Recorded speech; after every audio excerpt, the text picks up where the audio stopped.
하겠습니다. 자, 두 번째부터 우리가 말씀을 같이 보시면서 좀 나눌 텐데, 기본적으로 여러분들이 들으셨던, 저와 함께 나눴던 것들을 이제 머릿속에서 정리하시는 개념으로 보시면 좋을 것 같아요. 자, 유인물 3페이지 볼게요. 자, 심층 분석 들어갈게요. 창세기 원역사에서부터 이제 살펴볼 텐데, 창세기 1장의 포인트가 뭐냐? 이 재구성 포인트라고 두 번째 줄 보시면 적었는데, 그게 뭐냐 하면 6장이라고 했는데 잘못했습니다. 옳다고요. 6일을 중심으로, 창세기 1장의 6번째 날을 중심으로 재구성하면은 창세기 1장의 전체 내용은 이 6번째 일을 중심으로 다 집중되어 있다. 그러니까 창세기 1장에서 보시면 처음에 뭐 하늘 짓고 땅 짓고 이런 얘기 하잖아요. 그런데 이 내용이 그 하나님께서 이렇게 눈에 보이는 삼라만상을 지어가는 과정을 설명하신 것이 아니라 사람을 지은 것에 대한 다른 표현들을 하셨다. 그러니까 창세기 1장은 인간의 창조가 구원을 위한 과정이었음을 이제 입증하고자 하는 내용이라는 거예요. 그러니까 이게 이제 좀 다른 개념인 건데, 증명의 다른 방법인데, 부활도 마찬가지고요. 예수님의 부활도 우리가 창세기 1장을 통해서 우리의 구원과 창조를 이야기하는 거구나, 사람의 창조를 위한 얘기구나 라고 하는 거를 믿음과 생명으로 받아들이면, 그렇게 믿음과 생명으로 받아들인 그 생명을 통해서 하나님께서 이 모든 우주 만물과 삼라만상을 창조하셨다라는 것을 자연스럽게 신뢰하게 되는 거예요. 그러니까 이렇게 이해하시는 게 좋은 순서예요. 그러니까 이거를 문자적으로 하나님이 땅이 혼돈했을 때 빛을 만드셨고 어둠을 만드신 거야, 이렇게 눈에 보이는 과학 용어를 사용해서 하나님이 만드셨어라고 믿는 게 우선이 아니라, 하나님이 이 창세기 1장을 주신 것은 인간의 구원을 위한 창조를 기록한 거구나라는 것을 말씀으로 이해하고 받아들일 때, 우리 안에서 성령의 활동을 통해서 하나님께서 우리를 위해서 이 모든 진짜 눈에 보이는 만물을 창조하셨구나라는 것을 믿게 된다는 거예요. 신뢰하게 된다는 겁니다. 부활, 예수님 부활도 마찬가지였죠. 예수님 부활도 우리가 예수님이 우리의 구원과 생명을 위해서, 부활이라는 메시지를 위해서 우리한테 부활 사건을 보여주신 거야 라고 믿게 되면, 그 믿음을 토대로 갖게 되면 실제적으로 역사적인 부활에 대해서도 신뢰감을 갖게 된다는 거예요. 그렇게 해서 우리는 부활을 믿는 거지, 그렇지 않고 나는 예수님이 사흘 만에 살아나신 거를 나는 믿어, 나는 믿습니다, 아멘, 이렇게 해서 받아들이는 것은 언젠가는 반드시 무너지고 말 이게 공중 누각이라고 하죠. 기초가 약한 그 누각, 그것과 똑같습니다. 자, 이게 창세기 1장의 내용이었어요. 그리고 이제 1장 1절에서는 중요한 게, 당시의 종교에서는 피조물을 신으로 숭배하는 게 훨씬 강했어요. 일본만 해도 지금 그렇죠. 여러분 아시겠지만 해와 달과 별의 눈에 보이는 피조물을 이제 신으로 숭배하는 경향이 강했는데, 이 창세기 1장 1절만 보셔도 아시겠지만 태초에 하나님이 천지를 창조하셨다. 이게 이제 하나님이라는 존재를 창조의 주역으로 내세웠다는 거예요. 그리고 더 놀라운 게, 이제 이때 당시에도 그렇고 지금도 그런 게 더 놀라운 건, 그 하나님이라는 존재가 어떤 비유가 없는 존재라는 거예요. 그게 무슨 뜻이냐? 당시에도 그렇고 사실 지금도 우리가 신을 이야기한다 그럴 때에는 어떤 대상을 비유로 삼아요. 그러니까 뭐 달신, 해신, 별신, 바다신, 옛날에 이제 이런 게, 그리고 그리스 로마 신화를 보셔도 아시겠지만 다 뭔가 물의 신, 포세이돈, 뭐 그 다음에 하늘의 신 제우스, 이런 어떤 신들을 대상과 비교해서 끌어왔거든요. 그런데 이 여호와, 특히 여호와의 개념은 대상을 갖지 않고 끌어온 신이에요. 그러니까 그게 사실은 놀랍고 어려운 거예요. 왜 어렵냐면, 우리는 항상 누군가 기도를 할 때 사실 하나님이라고 해서 대상으로 삼잖아요. 하나님 내 기도를 들어주셔서 감사해요. 하나님 어떻게 해주세요. 하나님 어떻게 해주세요. 그런데 솔직히 말씀드리면 그 과정 속에서는 사람이 하나님을 대상으로 생각하는 거예요. 그래서 우리가 기독교 용어 중에도 이런 거 많아요. 인격적으로 하나님과 교제한다. 반은 맞고 반은 틀리는 거예요. 왜냐하면 하나님을 원래 진짜 알려면 그분을 인격적으로 알려고 하면 안 돼요. 인격적으로 안다는 건 안에는 내가 이해하고 내가 디자인하는 어떤 이미지의 하나님, 하나님이라는 분은 나한테 이렇게 인자하고 아버지 같고 다정한 사람이고 그런 어떤 이미지가 있는 거예요. 그런데 성경에서는 그 이미지를 지우라고 얘기하는 거예요. 왜냐하면 하나님 여호와는 어떤 대상을 통해서 나타나는 게 아니라 말씀으로 말을 건넸기 때문에. 그래서 이게 쉽고도 어려워요. 그래서 솔직히 말씀드리면 이 비교적으로 역사를 보면 놀라운 게 이 히브리인들이 봤던 성경은 반드시 소멸될 거라고 확언한 사람들, 예언자들이 엄청 많았어요. 왜냐하면 종교가 성립이 안 되니까요. 그런데 지금까지도 성장을 해왔죠. 근데 여기서 비판하고 싶은 건 그 성장은 그러면은 제대로 된 성장이냐? 제대로 된 성장이 아니겠죠. 하나님을 꼭 뭔가 대상을 만들어 온 거잖아요, 지금까지. 뭐 캐톨릭이면은 교황청이나 그 제도를 통해서, 교회는 목사를 통해서, 뭔가 카리스마 있는 은사를 통해서, 그렇게 다 뭔가 하나의 매개체를 통해서 교회가 생존해 왔던 거예요. 근데 이제 교회는 진짜 그리스도인은 그렇게 뭔가의 매개체를 통해서 생존해 왔던 그 사다리를 걷어치워야 되는 거예요. 그러니까 뭐랄까, 배수의 진을 친다고 하는 거죠. 더 이상 그 강으로 다시 넘어가려는 생각을 안 하고 그 사다리를 아예 걷어치워야 돼요.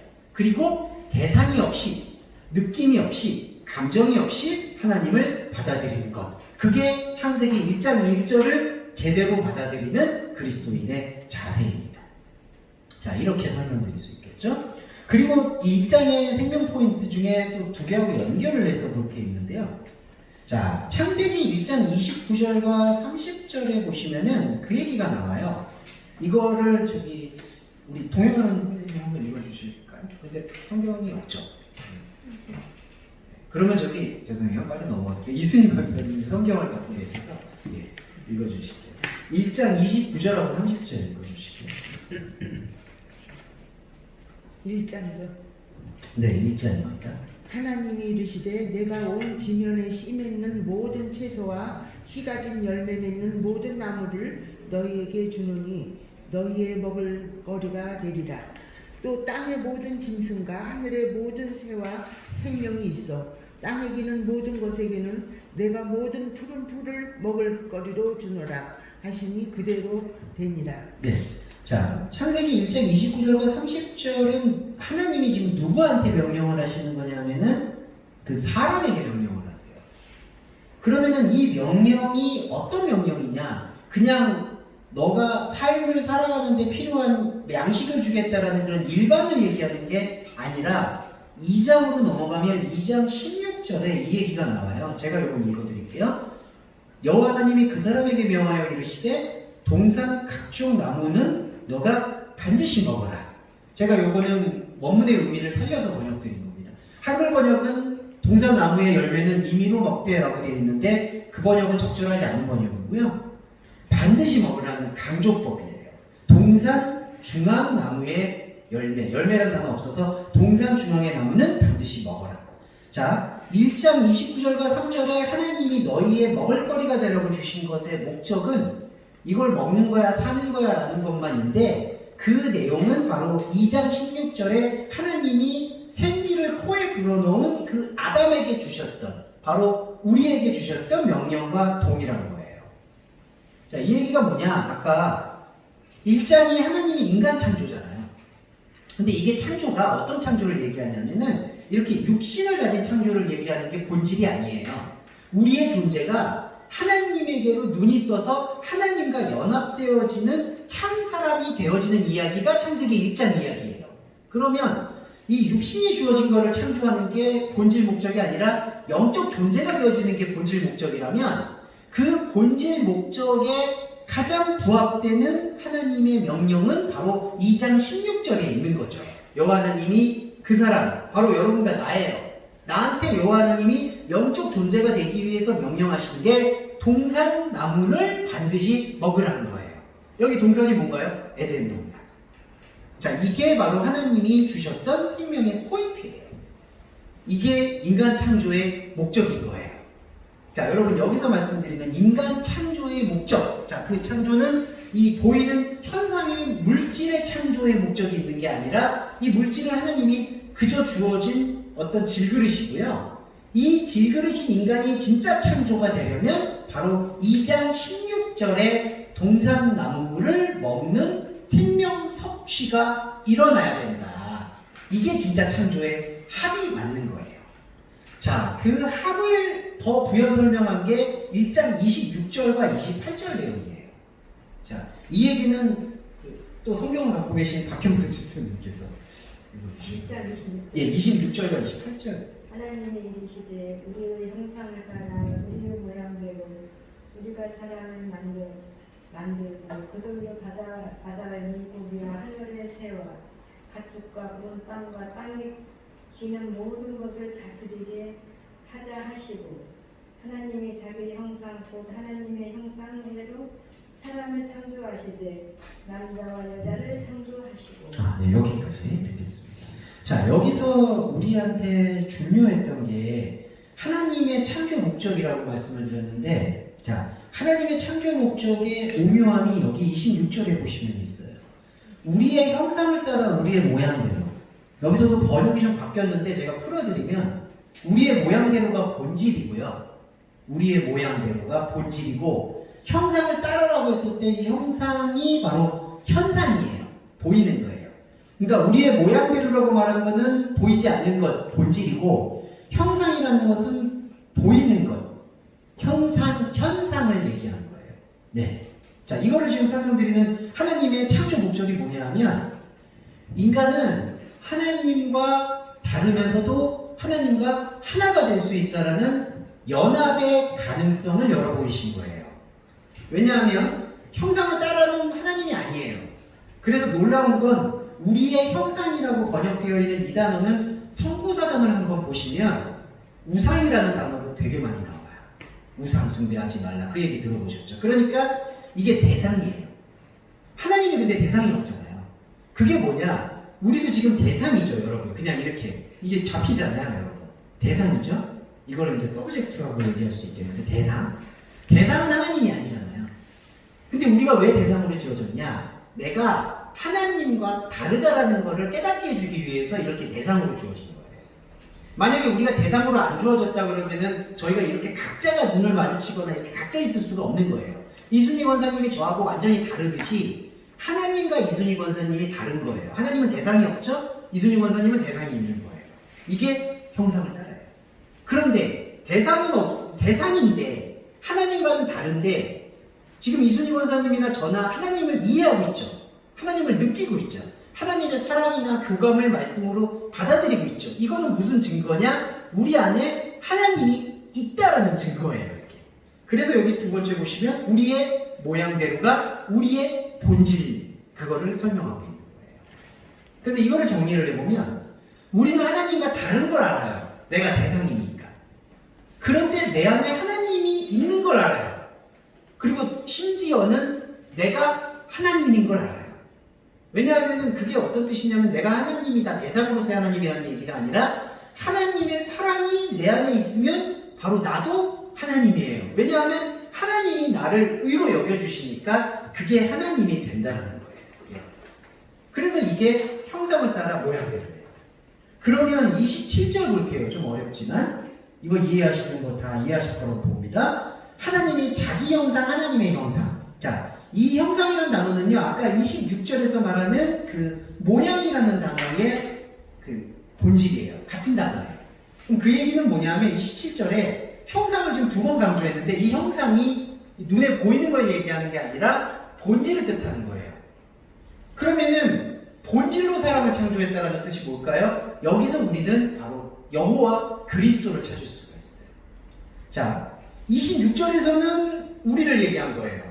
하나님과 다르지만, 그러니까 하나님의 입장에서 이렇게 표현하는 거죠. 나와 다르지만 나와 함께 할 수 있는 사람을 만들 거야 라고 얘기를 해요. 26절에서. 그리고 27절에서는 뭐를 얘기하냐면은 나의 본질 그 자체인 본질 곧 본질, 형상, 하나님 형상, 그걸로 사람을 창조하셨다라고 얘기를 해요. 이게 뭘까요? 그리스도예요. 이게 바로 요한복음에서 보시면 말씀이 육신이 돼서 우리한테 왔다고 했죠. 자, 예수 그리스도는 그러니까 본질의 본질인 거예요.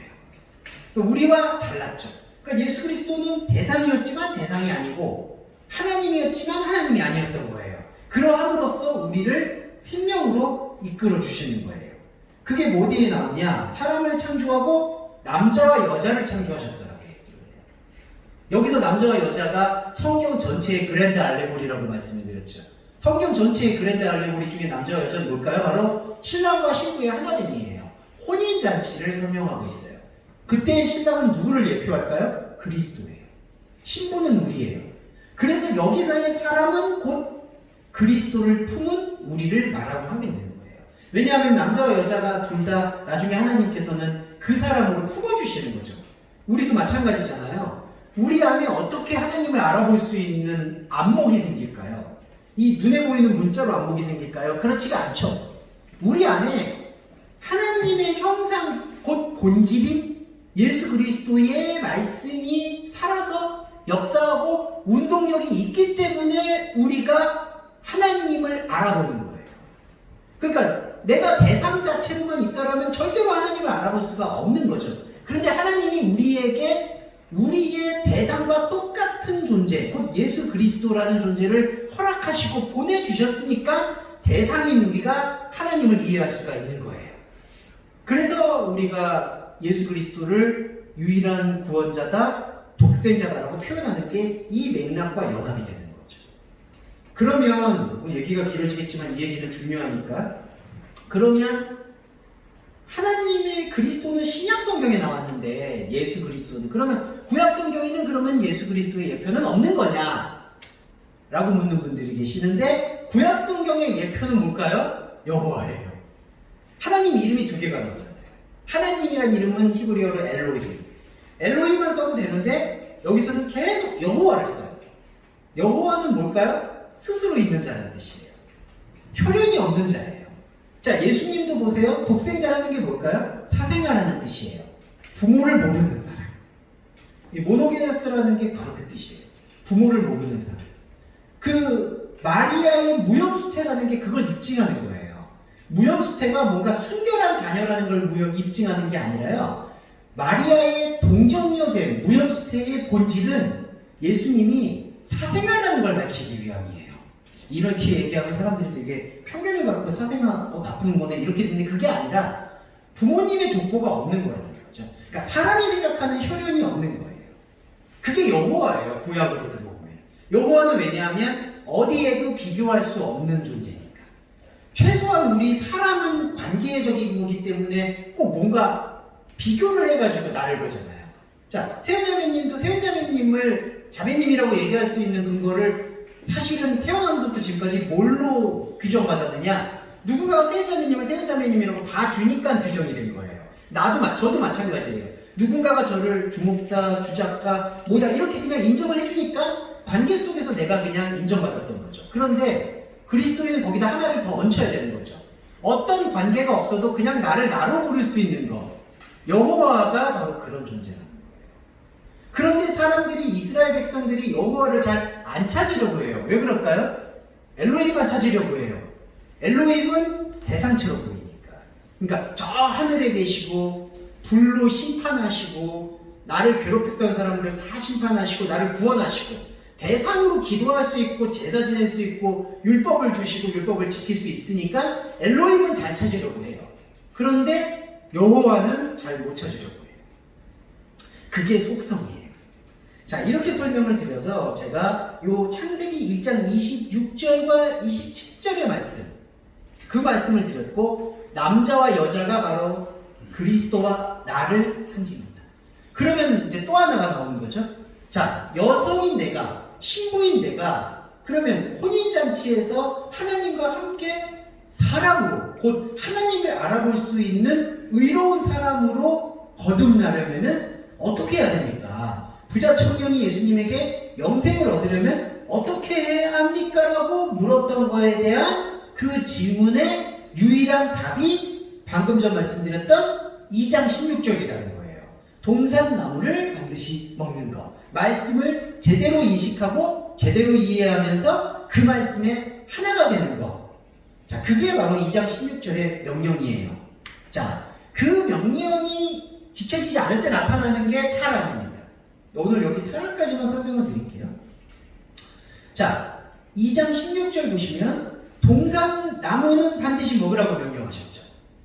자, 명령을 하셨어요. 근데 그 명령을 우리가 소홀히 여기거나 지키지 않았을 때 이걸 방임이라고 얘기하는데 그 동산나무의 생명의 섭취가 일어나지 않을 때 나타나는 현상이 뭐냐 하면 2장 17절이에요. 선하게 알게 하는 나무를 먹지 말아라. 먹는 날에는 반드시 죽으리라. 자, 이 얘기가 단 거는 다 먹어도 되는데 이것만 안 먹으면 되라는 어떤 금기에 대한 불순종 때문에 타락이 들어왔다라고 이해하고 오해할 소지가 상당히 많아요. 그래서 제가 이걸 오해라고 말씀드리는 것은 실제적인 교리적 용어도 여기에 많이 꽂혀 있어요. 하나님께서 주셨던 유일한 금기 명령을 어겼기 때문에 아담과 하와가 타락을 한 거고 예수님이 그 타락을 복귀하신 거다. 그러니까 이거는 어떤 죄가 되나요? 불순종의 죄로 인식이 되는 거죠. 자, 물론 불순종의 죄가 있어요. 그런데 그 불순종의 죄를 본질적으로 이해를 하려면은 무엇이 진짜 불순종이었는가 우리가 확실히 알아야 되는 거예요. 무엇이 진짜 불순종이냐 하면은 선하게 알게 하는 나무를 먹었던 게 불순종의 본질이 아니라 동산 중앙에 있는 나무, 곧 본질의 생명에 참여하지 않은 게 불순종이었다는 거죠. 이해가 되시죠? 불순종이 똑같은 불순종인데 하지 말라는 걸 했다는 게 불순종이 아니라 마땅히 해야 하는 것을 하지 않은 게 불순종이라는 거예요. 자, 그 교란과 오해가 어떻게 일어났냐 하면은 2장 16절과 17절에서 이렇게 얘기를 했었잖아요. 동산 나무는 반드시 먹어라. 선하게 알게 하는 나무를 먹지 말아라. 이렇게 했는데 어떤 교란이 일어났냐 하면은 선악과 사건을 보시면 창세기 3장 2절과 3절의 말씀인데 이렇게 얘기해요. 뱀이 묻잖아요. 1절에 뭐라고 묻냐 하면 하나님이 동산 모든 나무의 열매를 먹지 말라고 얘기했냐? 자, 뱀의 이 질문 자체가 잘못됐죠. 동산 모든 나무의 열매를 먹지 말라? 이렇게 얘기 안 했잖아요. 하나님께서는. 반드시 먹으라고 얘기했잖아요.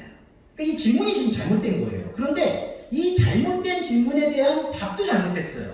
이게 하와의 답이 잘못된 게 2절에 보시면 동산 나무의 열매는 우리가 먹을 수 있으나 동산 중앙에 있는 나무의 열매는 하나님 말씀에 먹지도 만지지도 말라라고 얘기하셨다라고 얘기했는데 첫 번째 잘못은 뭐냐 하면 주변과 중심을 나눈 거예요. 하나님은 주변과 중심을 나눈 적이 없어요. 동산은 모두 중앙이에요. 하나님이 볼 때에는.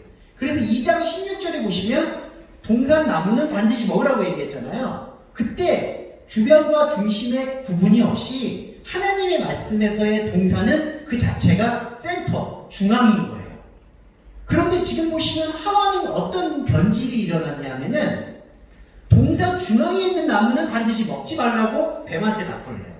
그럼 이거는 하나님께서 말씀하셨던 명령과는 완전히 다른 거죠. 왜냐하면 하나님께서는 중앙에 있는 나무는 반드시 먹으라고 얘기하셨는데 근데 왜 그러면 중앙이라는 단어가 없어요? 라고 질문을 하는 게 잘못된 질문이라는 거죠. 왜냐하면 하나님은 동산 자체를 중앙으로 보셨으니까 중앙이라는 말을 안 하신 것 뿐이에요. 근데 하와는 그걸 어떻게 나눴냐 하면은 자기의 의미대로 이게 중심이고 이게 주변인데 주변은 먹어도 되는데 중심은 먹지 말라고 하셨어. 이렇게 자기가 임의로 주변과 중심을 나눠버린 거죠. 그러니까 여기서부터가 잘못된 거죠. 그러니까 이게 지금 잘못된 거예요. 3장 3절에 동산 중앙에 있는 나무는 하나님 말씀에 제대로 이해했다라면은 반드시 먹어야 되는 거죠. 근데 여기서는 중심에 있는 나무를 반드시 먹지도 말라 이렇게 얘기를 하니까 거기서 뱀이 하나님의 말씀을 빙자해서 이런 말들을 하는 거예요. 너 절대로 안 죽는다. 이거는 맞는 말이잖아요. 동산 중앙의 나무를 반드시 먹어야 되는 거잖아요. 근데 이게 지금 뱀하고 하와 사이에서 완전한 교란이 일어나니까 동산 중심의 나무를 먹지 않은 거예요. 필사적으로. 생명나무를 필사적으로 먹지 않아요. 그러니까 나타난 현상이 뭐냐? 선악나무를 먹는 거예요. 선악나무에 대한 결과가 뭐가 있냐면요. 여기 보시면 자, 사랑에 대한 배신 두 개 요거 말씀드릴게요. 오늘 여기까지만 할게요. 자, 타락 잠입니다. 선악과의 의미는 제가 아까 정리를 해드렸죠. 하지 말라고 한 것을 한 게 불순종이 아니라 해야라고 반드시 해야라고 명령하신 걸 하지 않은 게 불순종이다. 그리고 그러한 해야 하는 것을 하지 않았을 때, 곧 생명에 참여하지 않았을 때 나타나는 현상이 선악과 나무를 먹는 현상이라는 거. 그걸 꼭 머릿속에 입력하시면 좋겠고요. 그렇게 해서 나타나면요, 뭐가 일어나냐면 두 가지가 일어나요. 3장 9절과 3장 7절인데 3장 9절 볼까요? 이거는 그냥 좀 읽어주시면 감사하겠습니다. 이것도 박형수 집사님.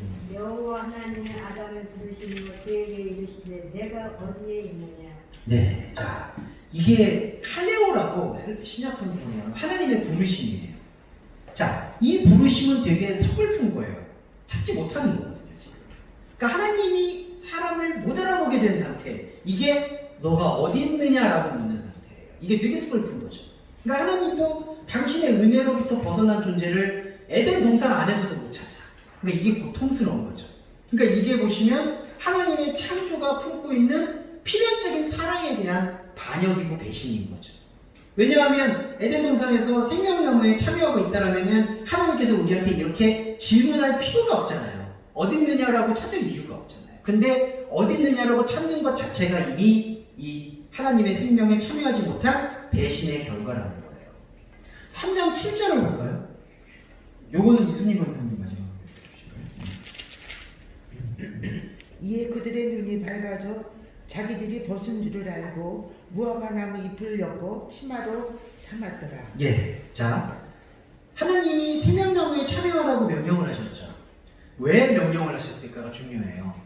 왜 생명나무를 먹으라고 하셨을까? 자, 생명나무를 먹게 될 때, 곧 하나님의 사랑에 응답하고 말씀에 참여하게 될 때, 진짜 그리스도인은 어떤 관계가 없어도 홀로 자존할 수가 있어요.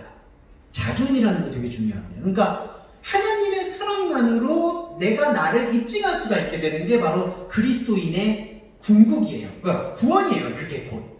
그러니까 내가 이 모든 세계가 없어지고 하박국서인가요? 말씀처럼 아무것도 하나님께서 내 상황이나 어떤 것에 응답이나 관계를 다 끊어낸다고 해도, 그러니까 내가 나라고 말할 수 있는 어떤 모든 관계가 끊어진다고 해도 내 안에 여호와와의 교감을 통해서 나는 하나님과 함께 있다라는 사실을 인정하고 버틸 수 있으면 그게 자존이고 생명나무에 참여한 구원의 존재예요. 그래서 교회는요, 에클레시아는 그런 사람들이 모이는 곳이에요. 저와 여러분도 확신컨대 그렇게 자존하는 생명을 갖고 있는 여러분인 거예요. 저도 그렇고. 그래서 구원인 거예요. 그래서 죄송하지만 이건 말이 씨가 된다고 해서 저희 어머님은 하지 말라고 했지만 지금 당장 죽어도 우리는 하나님의 생명에서 끊어질 수가 없는 거예요. 누가 하나님의 생명에서 끊어내냐? 적신이냐, 기근이냐, 환난이냐, 누가 그리스도의 사랑에서 끊어낼 수 있지 못하다라고 바울이 자신에게 말했던 게 바로 이 생명나무에 참여했을 때 나타나는 영적인 효과인 거예요. 그런데 여러분, 그 영적인 효과를 경험하지 못하고 맛보지 못하고 누리지 못하면 하나님의 이 필연적 명령을 내가 이루지 않았으면 뭐가 나타나냐면은 이 무화과 나무 잎을 엮어서 치마를 만드는 일밖에는 할 수가 없는 거예요. 무화과 나무는 종교를 상징해요. 여기서 말하는 종교는 눈에 보이는 어떤 종교도 말하지만 우리가 세상을 살아가는 기본 생존력도 얘기를 해요. 기본 생존력이라는 게 뭐냐면은 미국 사회 비판하는 건 아니지만 지금 미국도 어떠세요? 사실 대한민국과 비교해보면은 진짜 셧다운을 해도 한 달 이상은 해야 되는 거잖아요. 근데 벌써부터 기지개가 있죠. 경제를 살려야 된다. 미국이란 사회가 그래요. 하루라도 경제활동을 하지 않으면 실업자가 되니까. 그러니까 계속해서 경제활동을 하는 것, 계속해서 돈을 벌어야 되는 것, 계속해서 뭔가를 해야 되는 것, 계속해서 명예를 추구해야 되는 것, 그게 다 종교적인 의미라는 거예요. 무화과 나무 잎이 바로 그거예요. 그리고 치마는 뭐냐? 치마가 제일 무서운 건데 고리예요. 고리. 치마라는 단어가 아니라 고리라는 겁니다. 고리라는 건 뭐냐면요, 그냥 사람과 사람이 수갑을 채우는 거와 똑같다고 보시면 돼요. 그러니까 서로가 그냥 수갑을 채우는 거예요. 끊어질 수 없는 수갑. 그러니까 이게 바로 자발적인 감금이에요. 내가 하나님을 제대로 보지 못하니까 생명나무에 참여하지 않으니까 이런 비극이 나타나는 거예요. 뭔가 내가 또 다른 대상을 찾아서 대상으로 고리를 만들고 고리를 만들어서 이 고리가 사회를 형성해버리는 거예요. 이게 지옥입니다. 그래서 이런 말씀은 회의적인 말씀이라 죄송하지만 세상은 이렇기 때문에 지옥일 수도 있다는 거예요. 왜냐하면 하나님의 생각으로 뭉친 집단이 아니잖아요.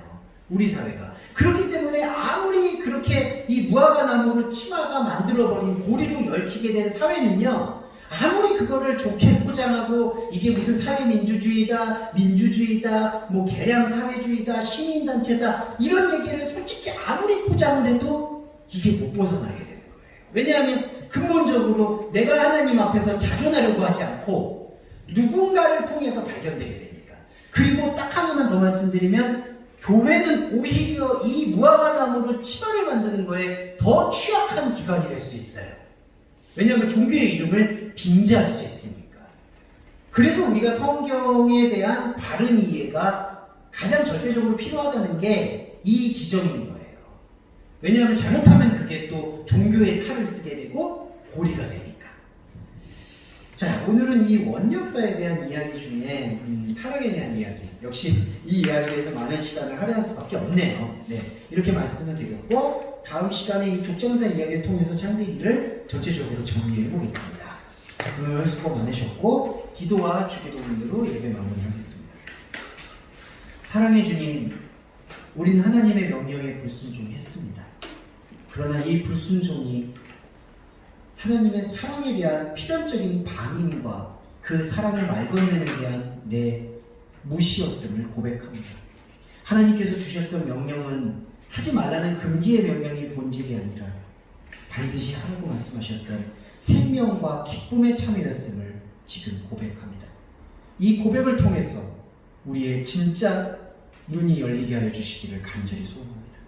영적인 눈이 열려서 사도 바울이 비닐이 벗겨진 다음에 예수님을 만났듯이 우리가 혹시 무화과나무로 만든 치마로 인해서 예수 그리스도를 핍박하고 있지는 않은지, 진짜 하나님의 말건냄에 대해서 경홀히 여기고 있지는 않은지 처절하고 철저하게 돌아볼 수 있는 시간 되게 해주시기를 간절히 소원합니다. 또한 하나님 간절히 구하옵기는 우리 동수마스교회 교회 여러분들이 오프라인과 온라인에서도 말씀을 활발하게 느끼고 영위할 수 있도록 코로나19 사태의 어둠으로부터, 힘든 감염의 증세로부터 자유로워질 수 있도록 하나님께서 그 길과 동선을 인도해 주시기를 바랍니다. 경제활동을 하는 데 있어서, 그리고 또한 사회활동, 관계를 맺는 데 있어서 하나님의 말씀과 생명으로, 생명책에 기록되어지는 말씀만으로 그 삶을 꾸려나갈 수 있도록 지혜와 용기와 그리고 여러 가지 하나님의 지혜로움을 허락해 주시기를 또한 간절히 바랍니다. 또 한 주를 살아가는 동안 하나님과 함께 동행하는 삶을 살아가게 되는 동수말씀교회 교우 여러분 되기를 바라며 예수 그리스도의 이름으로 기도드립니다. 아멘. 주기도문 하겠습니다. 하늘에 계신 우리의 아버지여, 이름이 거룩히 여김을 받으시오며 나라의 임하옵시며 뜻이 하늘에서 이룬 것 같이 땅에서도 이루어지이다. 오늘날 우리에게 이러한 양식을 주옵시고 우리가 우리에게 죄 지은 자를 사하여 준 것 같이 우리의 죄를 사하여 주옵시고 우리를 시험에 들게 하지 마옵시며 다만 악에서 구하옵소서. 되게 나라와 권세와 영광이 아버지께 영원히 있사옵나이다. 아멘. 네, 마무리하겠습니다. 고생하셨습니다.